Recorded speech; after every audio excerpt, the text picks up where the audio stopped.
Amin ya rabbal alamin wa iya. Izin bertanya terkait materi hari ini. Sekali lagi saya ingatkan hadirin sekalian, jangan lupa mendoakan ulama kita, jangan lupa mendoakan Az-Zarnuji, Ibnu Jama'ah rahimahullah, mendoakan Ibnu Qayyim rahimahullah, dan para ulama-ulama yang lain. Karena kita dapat ilmu luar biasa dari mereka. Dan dan Nabi SAW bersabda, la yashkurullah man la yashkurun nas, gak bersyukur kepada Allah orang yang gak bersyukur kepada manusia. Dan dalam hadis Ibnu Umar mengatakan, man sana ilaikum ma'rufan fakafi'uh, barang siapa berbuat baik kepada Anda maka balaslah dengan selevel kepada orang tersebut. Dan kalau Anda tidak mampu membalasnya, maka doakan hatta tarau, sampai kalian merasa dan melihat kalian sudah membalasnya. Jadi doakan itu bukan 1-2 kali, terus doakan. Itu pun sekali lagi sebatas mendoakan ketika kita tidak mampu membalas secara selevel atau mendekati selevel. Kalau bisa membalas dan mendoakan, itu yang terbaik. Jadi kita harus latih merubah mindset kita. Hadirin sekalian, ilmu itu anugerah, ilmu itu nikmat, dan setiap nikmat harus disyukuri, bukan gratisan begitu aja, harus disyukuri. Tsumma la tus'alunna yawma idzin 'anil na'im, kalian akan ditanya tentang nikmat tersebut, dan diantaranya adalah bersyukur apa tidak. La yashkurullah man yashkurun nas, dan bersyukur itu bersyukur kepada Allah dan bersyukur kepada, atau lalu bersyukur kepada manusia atau pihak yang memberikan kebaikan kepada kita, dan mensyukuri kepada pihak yang berbuat baik kepada kita dengan cara apa? Dengan cara membalas setimpal, membalas selevel. Itu dulu. Kalau nggak bisa 100%, 90%, nggak bisa 90%, 80%, 80%, 70%, 70%, 60%. Baru begitu, kalau benar-benar nggak bisa, doakan. Sampai kapan? Sampai kita merasa sudah balas kebaikan-kebaikannya. Disitulah ilmu kita akan bermanfaat. Mau sejenius apapun, mau secerdas apapun, kalau kita tidak bersyukur, neraka hadirin. Kan itu penyebab banyak wanita masuk neraka apa? Yakfurna al-ashir wa yakfurna al-ihsan. Bukan karena masalah gender kan, tapi karena kufur nikmat dan kufur kebaikan, gak bersyukur. Maka baik perempuan maupun laki-laki yang tidak mensyukuri kebaikan, maka dia terancam neraka hadirin.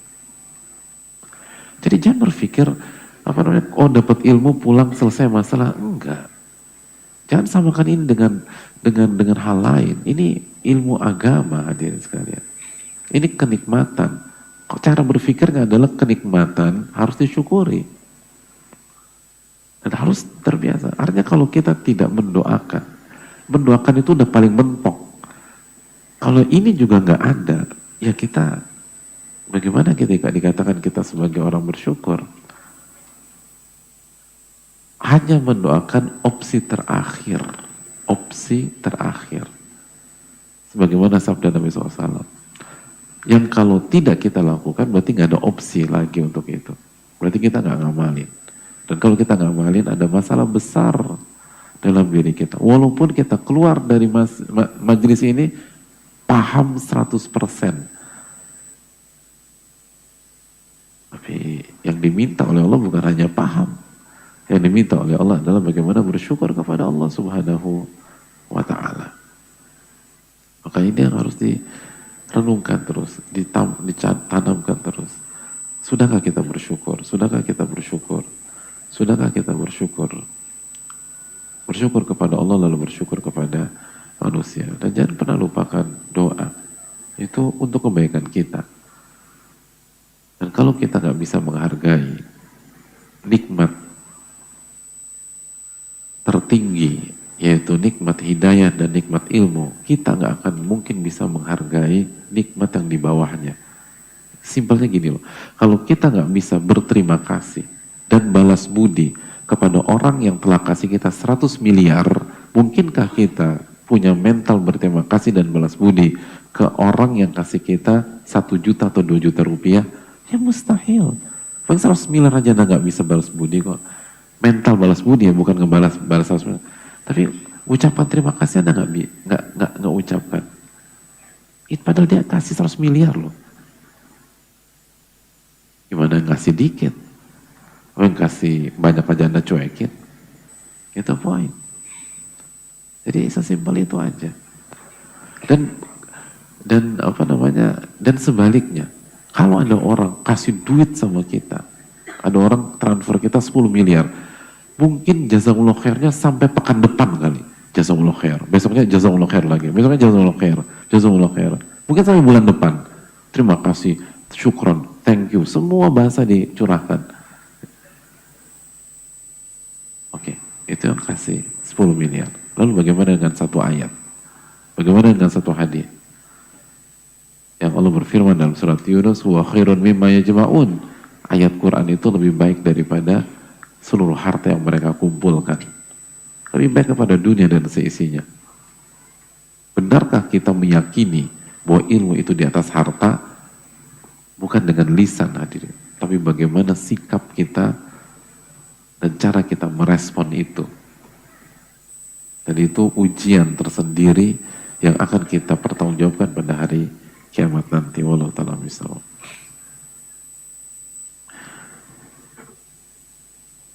Tapi mungkin yang bertanya belum tahu, makanya kita perlu tekankan untuk kebaikan yang bertanya sendiri, karena bersyukur itu keharusan, wajib. Bersyukur itu wajib, bukan sunnah. Makanya Allah katakan wala in kafartum inna adzabi lasyadid. Kalau kalian kufur nikmat, azabku sangat pedih.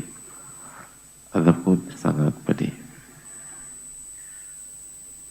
Izin bertanya terkait materi hari ini, jika 1-2 hari kita mungkin bisa menghadirkan rasa kasihan kepada orang yang berbuat salah. Lalu bagaimana jika kita mendapatkan orang tersebut berbulan-bulan terus melakukan kesalahan yang sama, misalnya tidak sholat, dan kita sudah menasihati dan berbuat lemah lembut kepada orang tersebut, jazakallahu khairan ya Ustaz, wa iyyakum.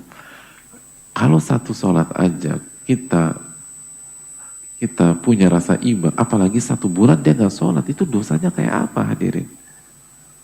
Dosanya luar biasa. Dijelaskan sebagian ulama seperti Ibnu Qayyim rahimahullah, sekali nggak sholat itu lebih parah daripada dosa zina. Gimana orang nggak sholat 1 bulan? Dan pengaruhnya berat hadirin. Nggak sholat itu bukan hanya dosa yang sangat parah, tapi mempengaruhi kehidupan seseorang, benar deh. Gersang kehidupannya, masalah, hambar. Bagaimana tidak? Inna sholata tanha anil fahsya'i wal munkar. Sholat itu mencegah perbuatan keji dan mungkar. Begitu sholatnya hilang, maka keji dan mungkar kan masuk terus ke dalam kehidupan seseorang. Kalau isi kehidupan seseorang keji dan mungkar, mau jadi apa dia? Itu benteng dari gempuran perbuatan keji dan mungkar. Kalau itu udah jebol, berantakan hidup seseorang. Maka kita harus punya rasa kasih ke dia. Ya Allah, kasihan ini orang. Bukan karena kita lebih baik, tapi ini bahaya buat kehidupannya. Gimana caranya dia biar sholat? Karena gersang hidup seperti itu. Kok nggak tenang hadirin? Itu yang perlu kita tanamkan. Wallahu ta'ala bishawab.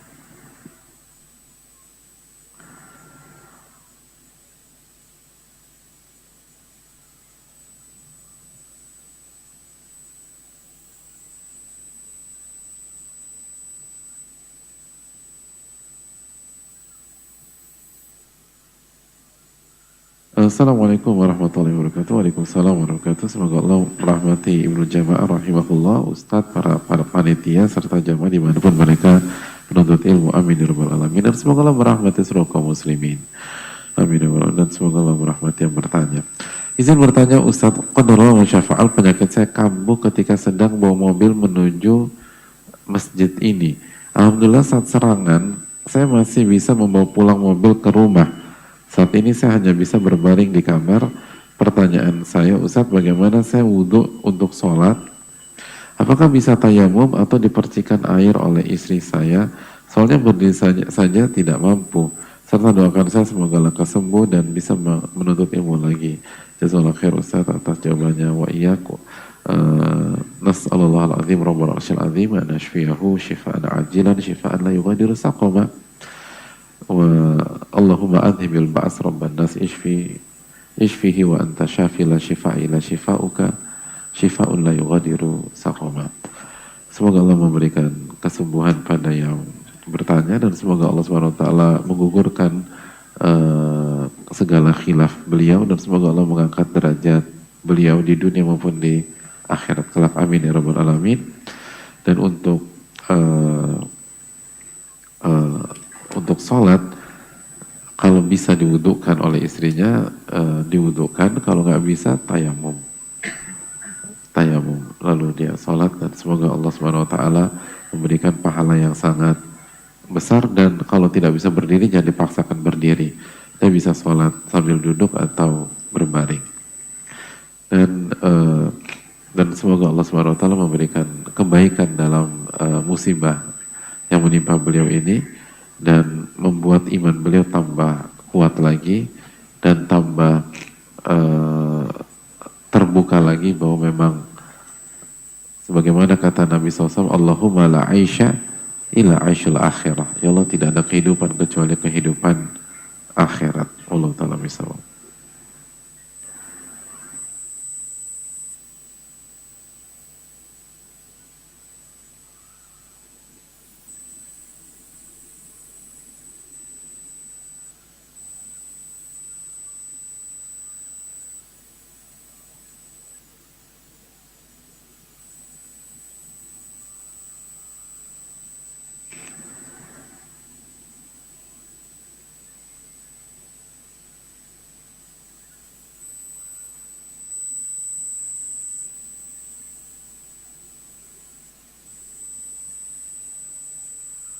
Assalamualaikum warahmatullahi wabarakatuh. Waalaikumsalam warahmatullahi wabarakatuh.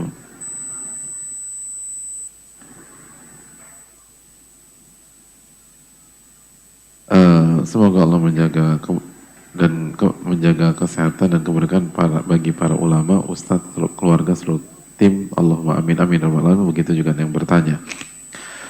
Saya izin bertanya Ustadz sebelum, mohon maaf keluar dari materi. Saya seorang remaja yang baru menginjak 17 tahun. Tapi saya merasa sudah capek banget sama hidup saya Ustadz. 17 tahun.